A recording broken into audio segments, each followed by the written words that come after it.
Commissioners, we're going to move to item number 12, an application for a certificate of appropriateness, the Borough of Brooklyn, docket number 157149, block 266, lot 7501, 210 Joralemon Street, Borough Hall Skyscraper Historic District, a neoclassical style civic building designed by Mackenzie Voorhees and Mellon and built in 1923-26. Application is to amend certificate of appropriateness 136843 for modifying openings and installing storefronts and signage to include a signage vitrine. Sorry, Libby. Thank you. Okay, good afternoon, Commissioners. Carly Bond, the preservation staff. This is an application for work at 210 Joralemon Street, which is the Brooklyn Municipal Building, which is located at the southeast corner of Court and Joralemon Streets. This building has been in front of the Commission several times to accommodate storefront infill and display windows at the first two floors of the Court Street facade and this portion of the Joralemon Street facade, which is west of this main entrance arcade. In addition to that work, the building also has a master plan for the installation of illuminated signage at the first and second floors, awnings, and large-scale signage for the various tenancies. The corner storefront, which is Sephora, received a permit in there or from the staff to fully enclose 3 windows within the arcades, or these 3 westernmost windows.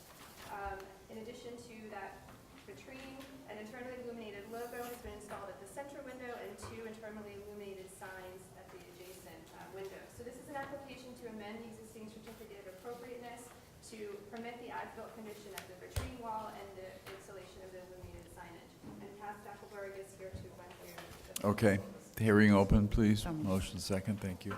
Cass, add what you want. Thank you, Commissioners. You need to. Cass Stackelberg, Kingsley Space Partners, we're working with Sephora on this issue. As Carly said, there's sort of 2 issues. One is a partition wall that was approved under C&E as an interior wall, and it's located back within the courtyard. It's, within the colonnade, behind the colonnade, I should say, about 20 feet off the front of the building.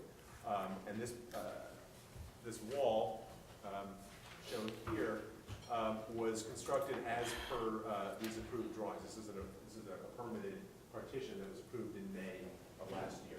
The store opened in November of last year, and subsequently our client heard from landmarks regarding this wall being approved in error, and then as well they installed illuminated signage on this interior wall that was not approved. So there are 2 issues. There's the sign on that interior wall as well as the partition. These are some existing views, particularly of the Joralemon Street side. So again, this is the Joralemon Street frontage. This is the Court Street frontage, and then of course on Joralemon is fantastic colonnade. And again, the 3 windows are back 1, 2, 3. So they're about 20 feet behind the face of the building, and the walls themselves, you can see them in these photos. These walls here are 4 feet behind the historic window infill. So again, just to sort of reiterate, the wall was constructed in accordance with the plan. The signage, this illuminated signage, was then put onto the face of the wall, again, about 4 feet behind the glass. Just to return, I think transparency obviously is a key issue here, and views into this space is really essential. I'll point out that for these 3 bays on the building's primary corner at Joralemon and Court Street, there are deep views into the space. This is the only windows that are blocked are these 3 windows that are, as I said, more than 20 feet or about 20 feet off the front of the building within this colonnade.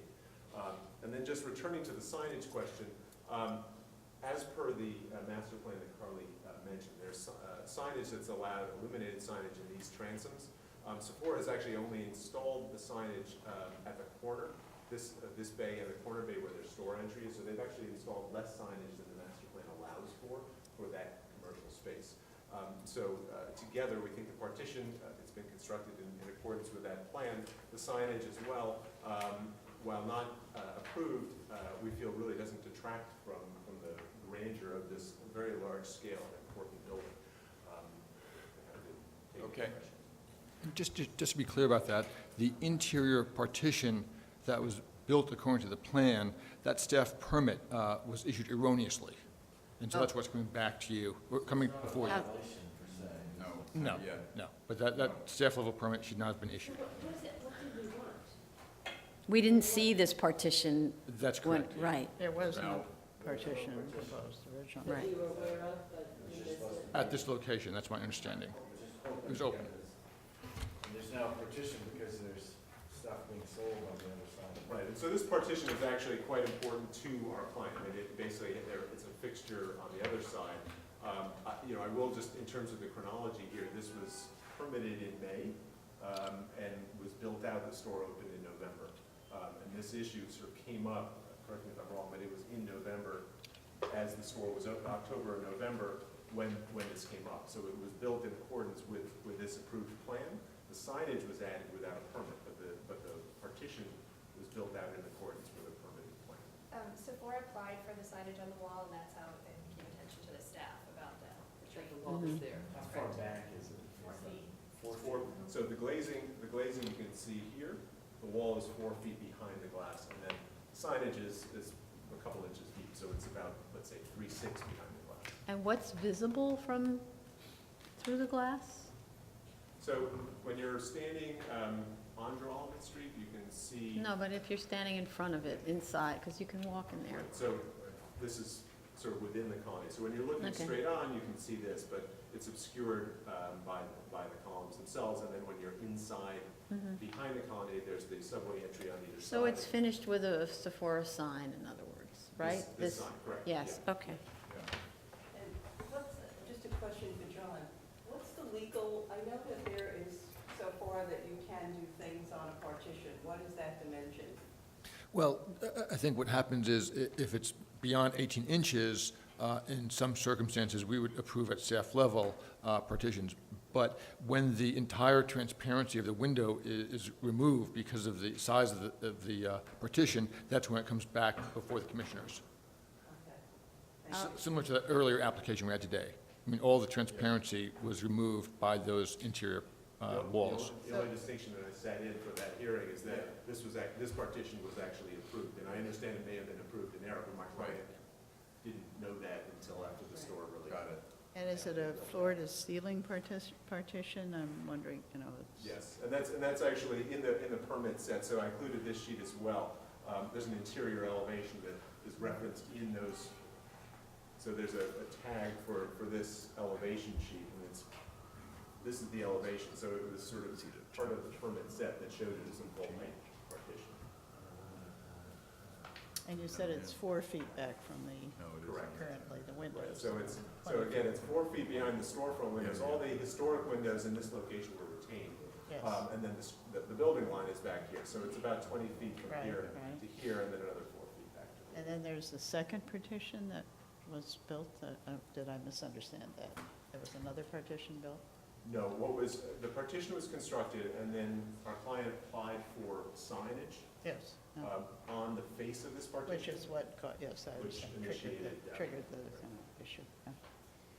Okay. So is it really the signage that we're questioning, because we already approved the partition? No, you did not approve The staff did, Yeah. but we're now being asked to either confirm what the staff did or alter it. Yeah, that should not have been approved by staff. Yeah, Obviously, they staff didn't have the did. authority to approve it, we could. Is there testimony? Okay. So, okay, anything further? Discussion, Joan? I can support most of this. First of all, I think that even though the staff approved it, I think 4 feet is a reasonable distance to approve a partition, so I don't think they did anything terribly wrong, except that maybe we should have been the ones that, you know, approved it.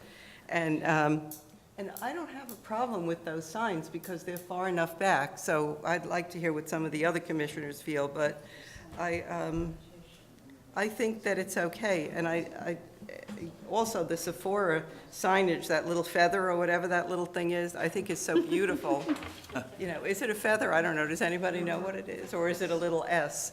But anyway, I think it's so beautiful that it's like a feather S, Salvador. or an S feather. But anyway, I think that it's so beautiful that in this particular case, I can support it. Michael? Well, I don't agree with that. Okay. I agree that the that the partition is acceptable, but I do not agree that there should be any illuminated signage mounted on it. Okay, Libby? I'm in that camp as well. If anybody remembers what we used to look through Yes, those I know. windows to see. Every time to the buildings department, oh my God. And the most lethargic Yes. looking bureaucratic, worst of government. Anyway, now we don't. We don't look at that anymore. We look at now a wall instead of into a room of cosmetics and so forth.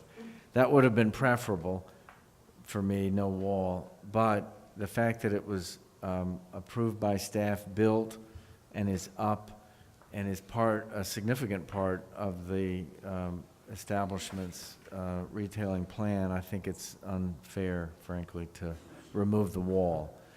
So to have the wall, a blank wall, a black wall too, I gather, without anything on it seems ridiculous to me. I mean, let's enliven it, so let's put that sign there. Yeah. Well, I feel the same way because I'm so excited to actually have something to look at after what I think is decades of being, semi-suicidal standing in there. So, but in addition to which, recognizing what we've learned on a repeated number of retail issues where retail does actually have a problem about how they display in front of windows. And so this is way different than the application we saw a little while ago, where there's respect for what people are seeing from the outside, and Sephora, their theme, their branding is actually always showing this kind of decorative signage system. And I think it's a very respectful, beautiful one that's extremely aware of what we're seeing from the outside. So I'm both in favor of the lighting and the signage there. I agree with that. Diana? I think that the partition is not really an issue. That we should approve it at this point, because I think that it's far enough back from the windows and from the entrance that until the signage issue came up, it was not a problem because people weren't noting it particularly, I think. So I think that's fine.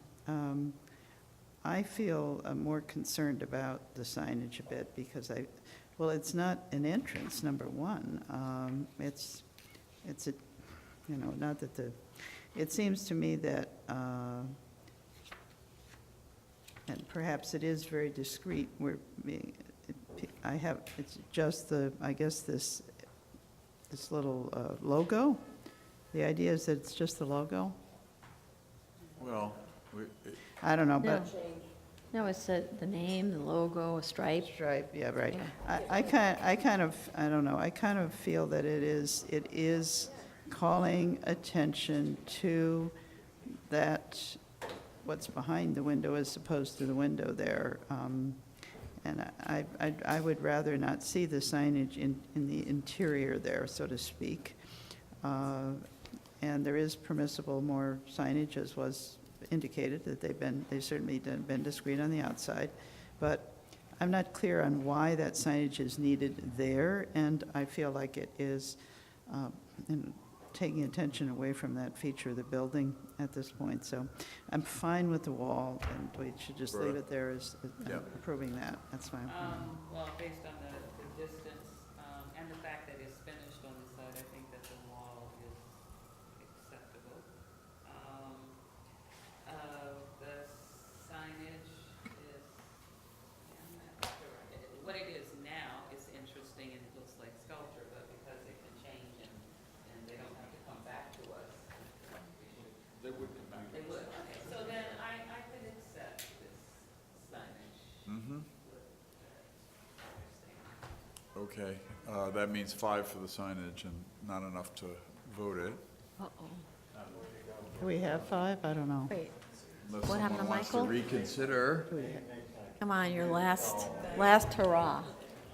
We have Oh, yeah, go ahead, you want to, Well, I mean, yeah, we could certainly eliminate the internal illumination. That would be, we could make it something sort of more discreet so that it's just a sign on That would be definitely, yeah. Otherwise, it's going to be just a painted, you don't see the studs, but it's just a painted chipboard wall. That's what they want, it's a wall, right? They want the wall. Right, but I think to some of the commissioners' comments, it sort of animates this. Yeah. They could, yeah, that would be fine. Piling mistake on mistake. Well, To do which? No, but it would be okay with you? Okay, well, let's do that. It'll be 6-2. non-illuminated. Nope, not illuminated. Yeah. Hearing closed, and Diana, please Okay. do this. Thank you. All right, so it says, in the matter of a, this is, yeah, the 12. Yeah, 210, right? Yeah. Certificate of Appropriateness, Borough of Brooklyn, 210 Joralemon Street, Borough Hall, Skyscraper Historic District, a neoclassical style civic building designed by Mackenzie Verrees and Mellon and built in 1923, 1926. Application to amend Certificate of Appropriateness, 136843, to modified openings and installing storefronts and signage to include a signage vitrine. I recommend approval with modifications, finding that the non-illuminated signage within the vitrine could be an unobtrusive presence within the arcade.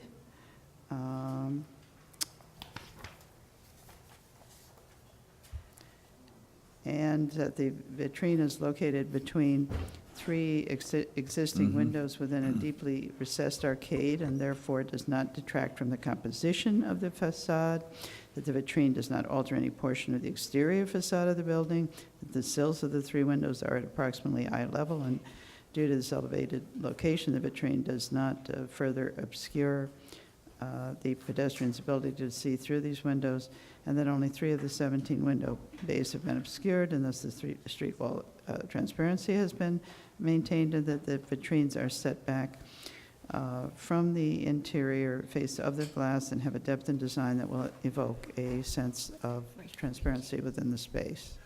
Second. All in favor? Aye. Opposed? Okay, that's approved. With that modification on